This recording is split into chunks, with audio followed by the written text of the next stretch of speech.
오늘 우리 18장 말씀을 보기 전 장인 17장의 내용을 우리가 잠깐 먼저 살펴봐야 오늘 우리의 본문 말씀을 조금 더 이해하고 우리가 말씀을 더 깊이 있게 볼 수 있을 것 같습니다. 17장의 말씀을 보게 되면 하나님께서 아브라함이 99세 때에 다시 나타나셔서 그의 이름을 존귀한 아버지라는 뜻인 아브라함에서 열국의 아비라는 뜻인 아브라함으로 바꿔주시는 그 장면이 나옵니다. 굉장한 일들이죠.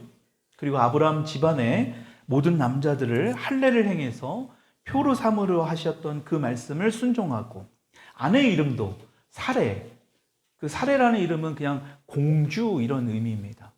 그러니까 그냥 한 여인의 그냥 이름이었는데 이제 사라라는 이름으로 열국의 어머니라는 이름으로 바꾸어 주셨습니다.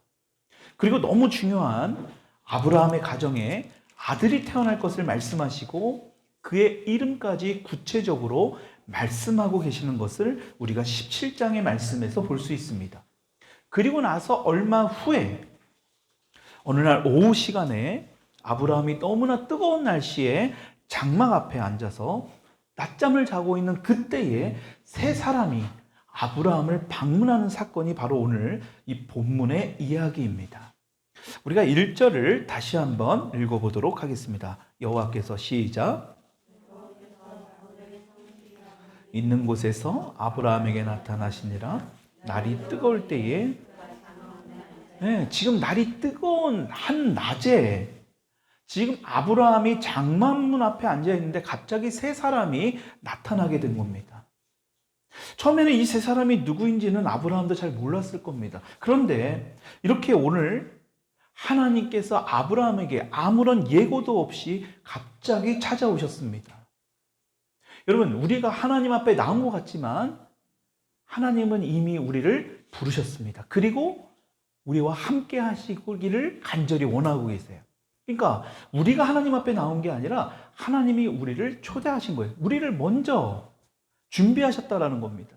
오늘도 마찬가지로 하나님께서는 아브라함은 전혀 알지 못했지만 하나님은 아브라함을 찾아가서 만나기를 예정하신 겁니다. 미리 계획하셨다라는 거예요.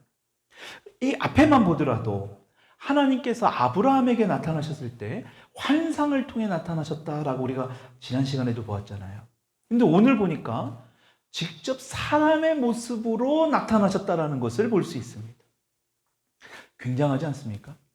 하나님이 인간의 모습으로 이 땅에 오셔서 죄악 가운데 있는 아브라함을 만나주셨다. 이건 굉장히 중요한 사건이다라는 겁니다. 하나님을 우리가 만나야 되겠죠. 근데 하나님은 영이시기 때문에 우리의 육신의 눈으로는 하나님을 볼 수가 없습니다. 여러분, 그래서 오늘 하나님께서는 아브라함에게 나타나실 때 인간의 몸으로 직접 나타나셨어요. 근데 여기서 지금 우리가 눈여겨봐야 될 것은 1절을 보니까 날이 뜨거울 때 그 당시에 이 중동 날씨 가장 뜨거운 그 한낮에 하나님께서 찾아오셨다라는 겁니다. 이 아브라함이 살던 지역이 가나안 지역이잖아요. 그때는 낮에는 너무 뜨겁기 때문에 일을 하지 않습니다. 그래서 아침에 일찍 일을 하다가 이 가장 뜨거운 날씨에는 낮잠을 자거나 그늘에 들어가서 많이 쉬어요. 그리고 나서 해가 떨어질 때쯤 다시 나와서 일을 하는 것이 이 당시에 지금도 이 지역의 많은 사람들이 그렇게 하고 있다라는 겁니다. 지금도 아브라함이 지금 장막문 앞에 앉아가지고 더위를 피해서 그늘 곳에서 아마 낮잠을 자고 있었던 것 같습니다. 여러분, 그런 상황 가운데 눈을 들어 본즉이라고 2절 말씀에 시작하고 있습니다. 우리 2절 말씀 다시 한번 읽어봅시다. 시작. 그가 그들을 보자. 여러분 잘 보시죠. 눈을 들어 본즉, 낮잠을 자다가 아마 아브라함이 눈을 딱 떠보니까 갑자기 세 사람이 자기 눈앞에 있는 겁니다. 자기 장막 근처에 세 사람을 발견했는데 그때가 바로 뜨거운 땡볕 아래에 있는 오후 시간이었다라는 겁니다. 여러분, 보통 사람 같았으면 여러분 어떻게 했겠습니까? 와, 이렇게 무더운 날씨에, 그 지역은 이 무더운 오후 날씨에 사람들이 안 다닙니다. 근데 다니는 사람들이 있다라는 것. 그리고 자기는 지금 너무나 뜨거운 날씨에 좀 쉬고 있는 상황이잖아요. 좀 잠을 자고 있는데 귀찮을 수도 있는 상황에서 아브라함이 어떤 행동을 하고 있느냐라는 거예요. 오늘 본 말씀을 보면 어떻습니까? 즉시 지체하지 않고 기다리지 않고 곧 자리에서 벌떡 일어납니다. 여러분, 그 사람들에게 그냥 걸어서 간 것도 아니고 성경에 뭐라고 말씀하고 있습니까? 달려나가, 뛰어나갔다라는 겁니다. 그 뜨거운 날씨에, 그 무더운 날씨에 기다리고 그냥 걸어서 가고 귀찮아하고 뭐 이런 것이 아니라 바로 그 즉시로 일어나서 그들을 영접했다라는 것입니다. 그리고 땅에 엎드려 절까지 합니다. 그리고 나서 뭐라고 말하고 있습니까? 아브라함이 3절 읽읍시다. 시작.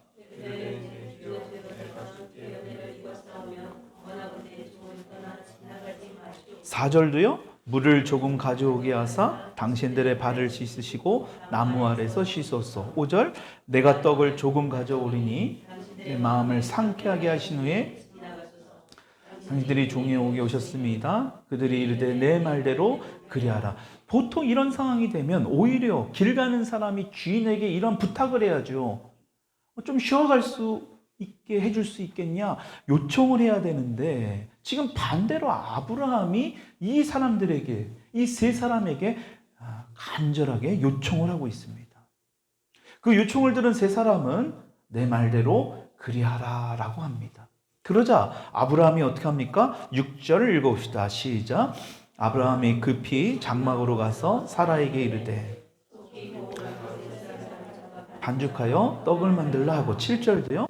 아브라함이 또 가축 떼 있는 곳으로 달려가서 기름지고 좋은 상아지를 잡아 하인에게 주니 여러분 여기서 잘 눈여겨봐야 될 인물들이 등장하죠. 바로 아브라함의 아내 사라 그리고 또 한 사람의 인물인 아브라함의 종입니다. 먼저 아브라함이 급히 장막으로 와서 아내 사라에게 고운 가루로 빵을 구워달라고 이야기를 하는 겁니다. 여러분 근데 생각해 보십시오.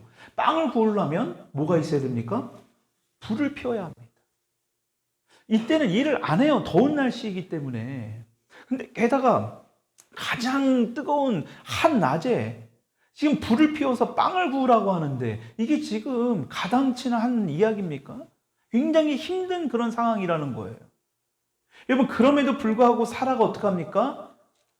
아브라함의 그 말에 동의합니다. 다시 말하면 동참하는 거예요. 그러니까 사라도 굉장히 믿음의 인물이라는 것을 우리가 볼 수 있는 거예요. 손님을 대접하는, 손님을 섬기는 그 아브라함과 함께 기쁨으로 동참하고 있다라는 겁니다. 여러분 이것이 굉장히 중요합니다. 혼자 하는 게 아니에요. 아브라함 혼자 위대한 인물이 될 수 있었던 것이 아닙니다. 그 주변에 그 조력해주는, 옆에서 함께 해주는 아내 사라가 있었기 때문에 아브라함과 같은 그런 위대한 인물들도 있을 수 있었다라는 거예요.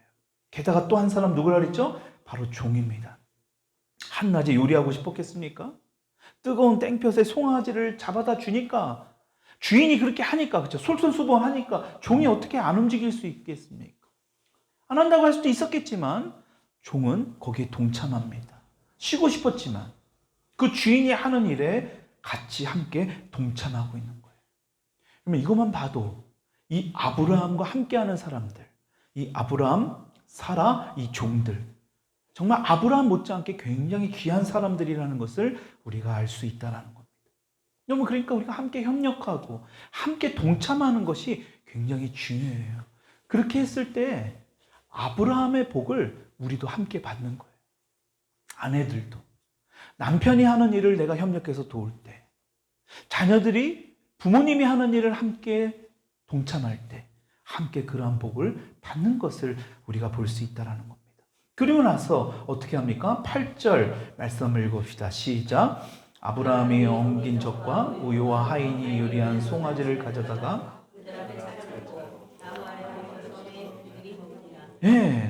지금 이 아브라함이 지극정성으로 이 세 사람들에게 대접을 합니다. 근데 보니까 어떻습니까? 그들이 먹을 때 아브라함은 어떻게 하고 있대요? 서 있다라는 겁니다. 아주 그냥 대접하는 것을 그냥 어려운 사람 그냥 애따 그냥 돈이나 몇 푼 주고 이게 아니라 아주 지극정성으로 그들이 식사하는 동안에 옆에서 아브라함은 서서 그들이 먹는 것도 보면서 그들이 뭔가 필요한 것이 있지 않을까. 여러분 이 말이 뭡니까? 아브라함에게 아주 엄청나게 지극정성으로 이들을 대접하고 있다라는 것을 우리가 알 수 있습니다. 그러면 우리는 한 번쯤 여기서 생각해 봐야 돼요. 왜 아브라함은 어떻게 이 세 분이, 이 세 사람이 엄청나게 뭔가 귀한 분이라는 사실을 알았는가?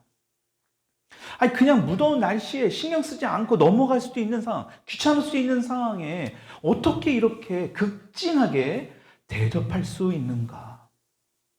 여러분, 그래서 우리가 아까 전에 17장의 말씀을 잠깐 보았던 것이 바로 그 이유예요. 이 질문의 답을 찾으려면 17장의 말씀을 우리가 조금 더 깊이 잘 알아야 됩니다. 왜냐? 17장의 말씀을 보면 아브라함은 하나님으로부터 아주 확실하고 아주 이제 구체적인 어떤 약속을 받은 상태입니다. 이전에도 아브라함은 하나님께 많은 약속을 받았습니다. 근데 17장에서 하신 약속의 말씀과는 조금 많이 다른, 다시 말하면 17장의 말씀은 뭔가 이전과는 다른 약속의 말씀을 받았다라는 거예요. 구체적으로 아브라함을 통하여 어떤 여자가 아니라, 우리 지난 시간에 보았잖아요. 하갈이라는 여자가 아니라 직접 자신의 아내인 사라를 통해 아들을 낳을 것이라고 구체적인 말씀을 들었다라는 것입니다. 여러분, 하나님이 아브라함을 부르신 게 창세기 12장입니다. 그리고 우리가 17장까지 오면서 아브라함의 모습을 보면 엄청난 우여곡절의 시간이 있었습니다. 믿음의 아브라함이었지만 넘어지기도 하고 실수도 하고 굉장히 많이 부족한 모습도 있었던 그런 모습이 바로 아브라함의 모습이었습니다. 근데 이제 하나님의 때가 돼서, 시간이 되어서 구체적인 약속을 받았다라는 겁니다. 우리가 계속해서 보고 있잖아요. 하나님께서 우리에게 약속해 주신, 아마 여러분들에게 각자에게 주신 말씀이 있을 겁니다. 약속의 말씀. 그것이 10년 전에 받았던, 5년 전에 받았던, 올 초에 받았던 하나님의 약속의 말씀을 들었는데, 문제는 그 약속하신 말씀대로 바로 그것을 응답해 주시면 좋지만 대부분은 바로 응답해 주시지 않는다라는 겁니다. 그래서 아브라함을 하나님께서 수많은 무별처럼, 모래 아래 모래처럼, 해변의 모래처럼 많은 자녀들을 갖게 하시겠다 그랬잖아요. 수많은 민족을 너에게 주겠다고 하셨습니다. 근데 당장 그것을 응답해 주신 게 아니에요. 우리가 그것을 계속해서 보았잖아요. 근데 하나님의 때가 됐어요. 이제 그 구체적인 약속을 지금 받게 됩니다. 여러분, 지금 아브라함은 그 말씀을 믿음으로 받아들였습니다. 17장에서 하나님의 그 말씀하신 대로 모든 남자들에게 할례를 행하게 됩니다. 그러니까 하나님의 약속의 말씀을 이제 아브라함이요 너무나 이제 생생하게 받다 보니까 그 약속의 말씀 하나하나 다 순종해 나아갑니다. 그리고 나서 그 약속이 성취될 날만 손가락 기다리고 있는 거예요. 왜요? 17장 21절의 말씀 한번 보십시다. 17장 21절 말씀 같이 읽읍시다. 시작. 내 언약은, 여러분 잘 보시죠. 내년 이 시기에, 여러분 그동안에 하나님께서 아브라함에게 약속하실 때는 그냥 모래알같이 많은, 하늘의 별과 같이 그냥 많은 자녀들을 주겠다라고만 말씀하셨지 막연하게 말씀하셨지 구체적인 말씀은 없었습니다. 근데 17장에 비로소 하나님의 때가 되었을 그때에 1년 후에 주시겠다고 정확하게 말씀하고 계십니다. 날짜까지 말씀하고 계시는 거예요. 여러분, 그 약속을 받은 아브라함, 이건 틀림없는, 그동안의 어떤 아브라함이 하나님으로 받았던 이 약속하고는 비교할 수 없는, 이제 딱 1년만 기다리면 드디어 자신에게도 기다리던 그렇게 바라던 그 아들이 태어나게 된다라는 거예요. 여러분, 그렇다면 아브라함이 지금 어떠한 마음이었겠느냐라는 거예요. 여러분, 우리가 이것을 좀 상상해 봐야 됩니다. 성경에는 이 아브라함에 대한 어떤 그런 마음은, 생각은 뭐 자세하게 나와 있지는 않아도 우리가 충분하게 생각해 볼 수 있습니다. 아마도 아브라함은 이전과는 완전한 다른 모습으로 살 수밖에 없습니다. 자신의 주변에 조그만 일만 일어나도 그냥 넘어갈 수 없는, 다시 말하면 아브라함은 영적으로 완전하게 깨어있는 사람.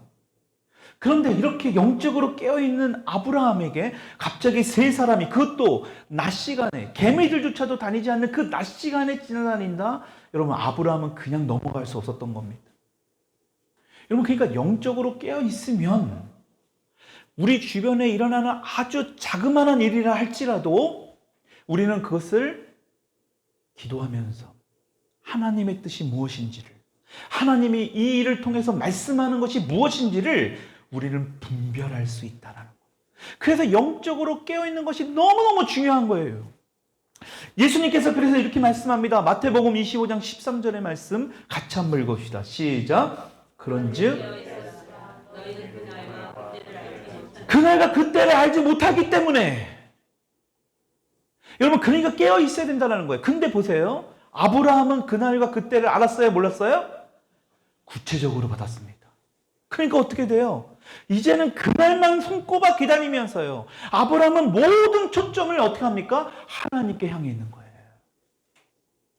여러분, 그날과 그때를 알지 못해도 깨어 있어야 되는데, 그날과 그때를 아는 아브라함은 어떨까요?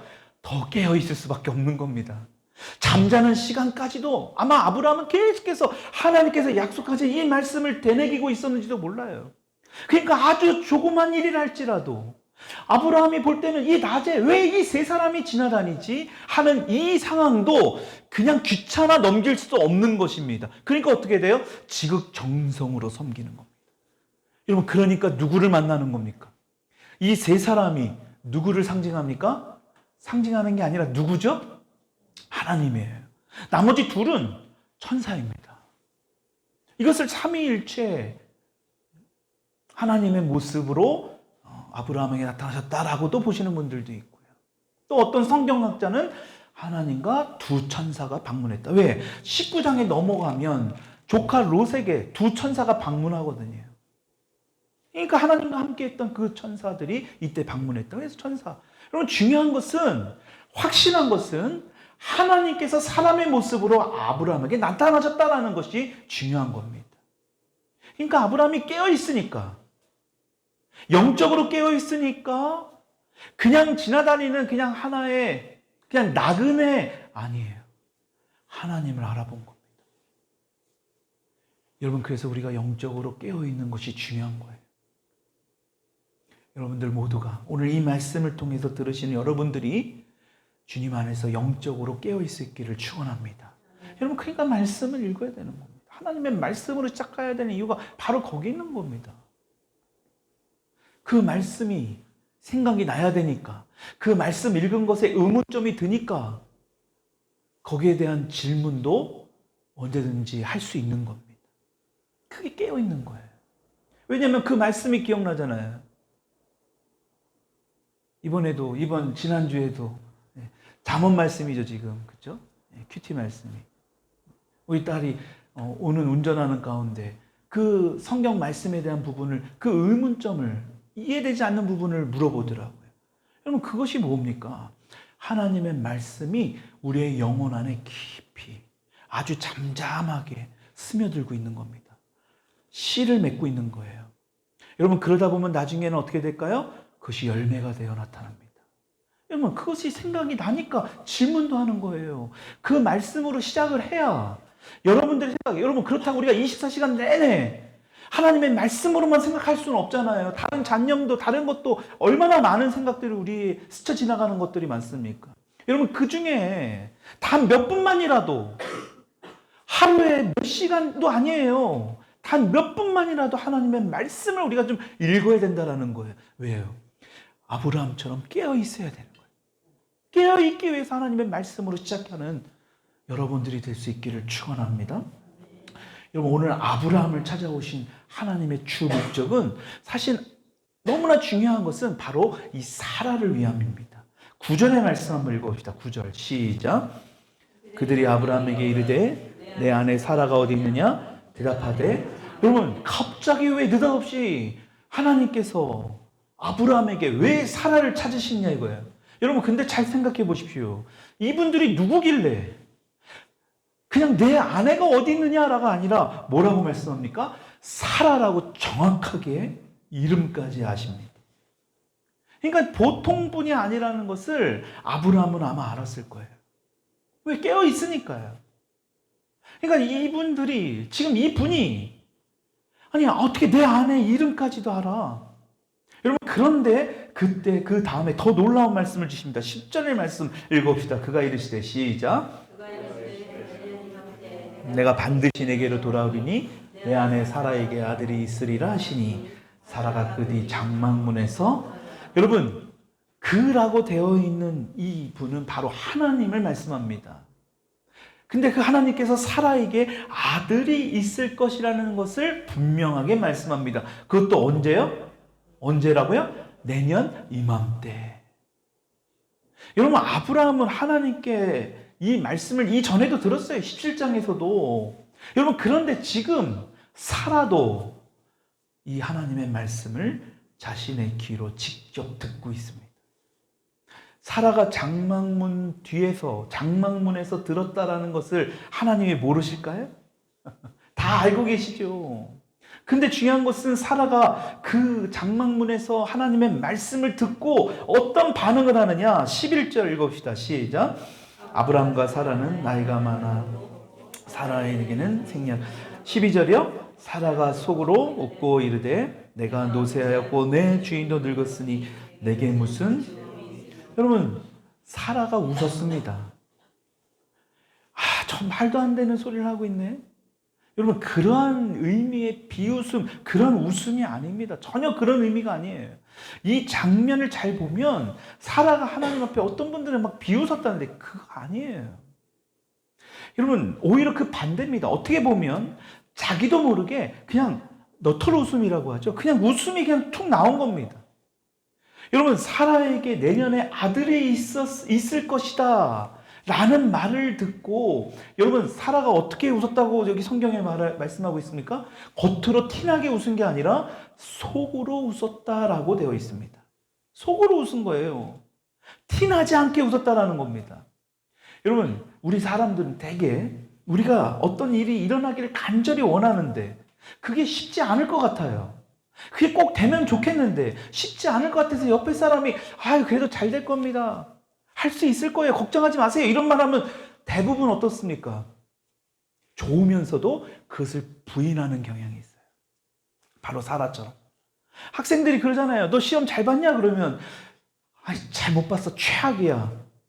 사실은 잘 봐놓고 나중에 결과를 보면 또 시험 성적이 잘 나와 있습니다. 그 말은 뭘 의미합니까? 나는 정말 잘 보길 원하지만 못 보는 것을 원하지 않아요. 잘 되고 싶은데 미리 방어벽을 쳐놓는 겁니다.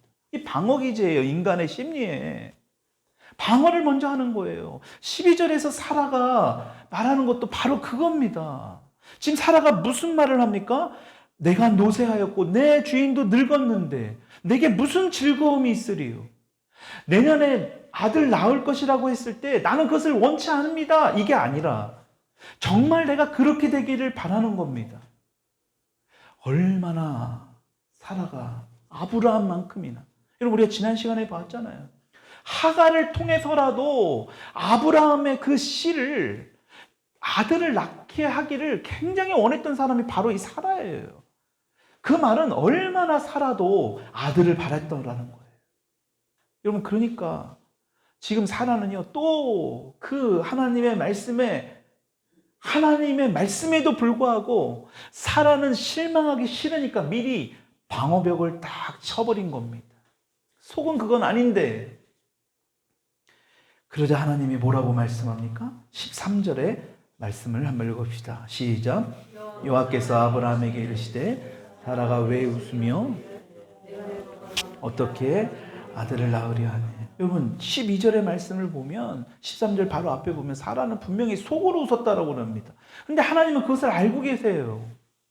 굉장하신 거예요. 여러분 우리가 아무리 하나님 앞에 속이고 가리고 해도 하나님은 다 아시는 거예요. 이렇게. 그러니까 하나님이 분명히 말씀하십니다.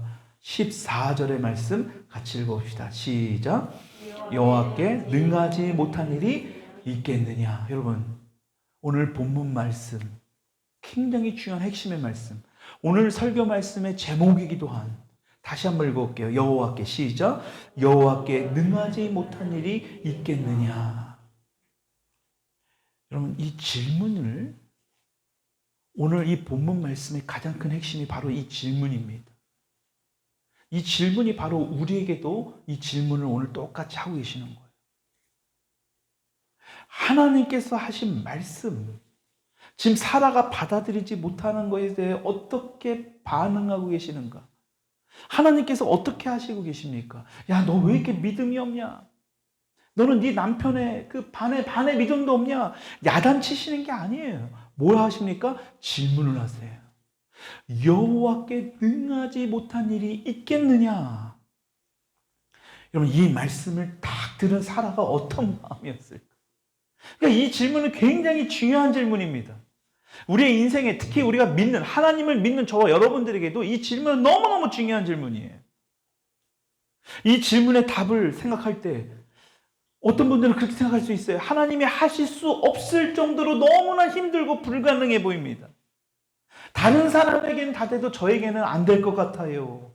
이렇게 만약에 대답한다면, 여러분, 하나님을 믿는다고 할지라도 그 사람은 실제로 하나님을 제대로 믿는 게 아니에요.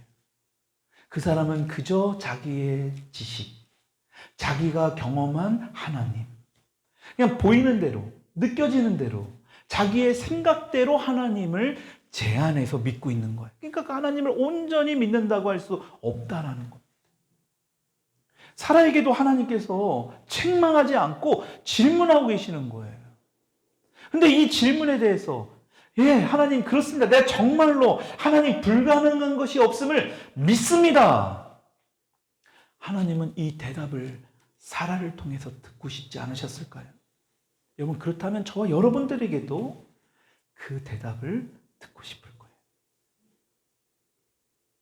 이 질문에 대한 답을 여러분들 스스로가 한번 고민해 보시고 답을 해 보셨으면 좋겠어요. 오늘 하나님이 이러한 질문을 하시는 거예요. 여호와께 능하지 못한 일이 있겠느냐. 여러분, 다시 말하면 하나님께서 하지 못할 일이 어디 있겠느냐. 우리가 찬양도 했습니다. 고난 중에도 우리와 함께 하시는 하나님, 그 하나님을 우리의 아버지라고 부르며 때로는 친구라고 하는 그 하나님이 신실하신 하나님, 아마도 아브라함은 이 찬양의 가사를, 고백을 너무나 자신에게, 사라도 마찬가지로요. 천국에서 이 찬양을 한다면 너무나 자신들의 어떤 이야기일 것 같다는 생각이 들지 않습니까? 우리의 삶도 마찬가지예요. 아브라함처럼 사라처럼 먼 훗날에 우리가 주님 앞에 섰을 때, 우리가 천국에 갔을 때 아마 우리의 인생을 돌아보면서 우리도 이러한 삶을 살았구나, 아마도 이러한 고백을 하지 않을까 생각이 듭니다. 여러분, 그러기 위해서는 우리가 이 질문에 답을 할 수 있어요. 여호와께 능하지 못할 일이 어디 있겠느냐. 하나님께서 하지 못할 일이 뭐가 있겠느냐. 여러분, 지금 사라의 문제는 하나님을 안 믿는 게 아닙니다. 분명히 믿습니다. 근데 사라의 문제는 하나님의 능력을 믿지 못하고 있다라는 거예요. 아무리 전능하신 하나님, 신실하신 하나님이라고 아무리 찬양을 했음에도 불구하고, 그것을 들었음에도 불구하고 과연 이 문제를 해결해 줄 수 있을까? 네, 생리가 끊어졌습니다. 아이를 낳을 수 있는 어떤 생물학적인, 어떤 육체적인 어떤 상황도 안 돼요. 우리의 문제도 그렇지 않습니까? 여러 상황들을 보면 다 막혀 있는 것 같습니다. 다 안 될 것 같아요. 이제 끝난 것 같습니다. 우리의 문제도 바로 거기 있는 거예요. 우리가 그렇다고 하나님을 안 믿습니까? 믿잖아요. 근데 문제는 뭡니까? 과연 이 문제도 그 전능하신 하나님이라는 그분이 해결해 주실 수 있을까? 사라의 그 부분을 아셨기 때문에 하나님께서 오늘 이곳에 오신 거예요. 분명히 사라는요 17장의 아브라함을 통해서 분명히 들었을 겁니다. 아브라함이 이야기를 안 했겠어요? 내년 이맘때쯤에 분명히 아들 이삭까지 이름까지 지으셔서 아들을 주신대. 사라가 그 이야기를 안 들었겠습니까? 근데 사라는 그 말씀을 들었음에도 너무 좋지만 반신반의했을 거예요. 의심이 있었을 거라는 거예요. 그러니까 바로 오늘 그러한 고백을 하잖아요. 그러한 웃음이 나도 모르게 나오잖아요. 그러나 실상 속마음은 그렇지 않다라는 것을 하나님은 이미 다 알고 계세요. 그러니까 속으로 웃는 것까지 하나님은 다 알고 계시는 거예요. 그 기도 제목, 너가 간절히 바라고 원하는 것 하나님은 이미 다 아신다라는 거예요. 할렐루야. 여러분, 그러니까 우리가 해야 될 건 뭘까요? 그 전능하신 하나님, 다시 말하면 여호와께 능하지 못한 일이 있겠느냐? 사라의 아주 작은 의심까지도 하나님은 아시고 이곳에 오셔서 우리에게 말씀하는 거예요. 그렇다면 오늘 저와 여러분들에게도 아직까지도 작은 의심으로 하나님의 전능하신 하나님을 경험하지 못했으니까요. 내 얄팍한 지식으로, 내 얄팍한 여러분 살아봤자 이 땅에서 몇 년 살았다고요. 그 작은 경험으로 하나님을 제한시키고 있지 않는지. 여러분, 중요한 것은 하나님은 그러한 모습을 책망하지 않으신다라는 겁니다. 혼내지 않아요. 바로 한번 따라합니다. 여호와께 능하지 못할 일이 있겠느냐? 이렇게 질문하시는 거예요. 그 말은 우리를 혼내는 게 아니라, 우리를 책망하시는 게 아니라 우리의 믿음을, 그 전능하신 하나님이 있다라는 사실을 다시금 상기시켜 주시는 거예요. 다시 기억나게 해주시는 거예요. 다시 우리 마음에 충만하게 기름 부어 주신다라는 거예요. 여러분, 그러기 때문에 우리가 말씀으로 시작해야 되고 깨어 있어야 합니다. 깨어 있어야만 이 하나님을 만날 수 있는 겁니다. 우리가 믿는, 정말 우리가 어떤 하나님을 믿고 있는지를 여러분 스스로가 한번 돌아봐야 된다라는 겁니다.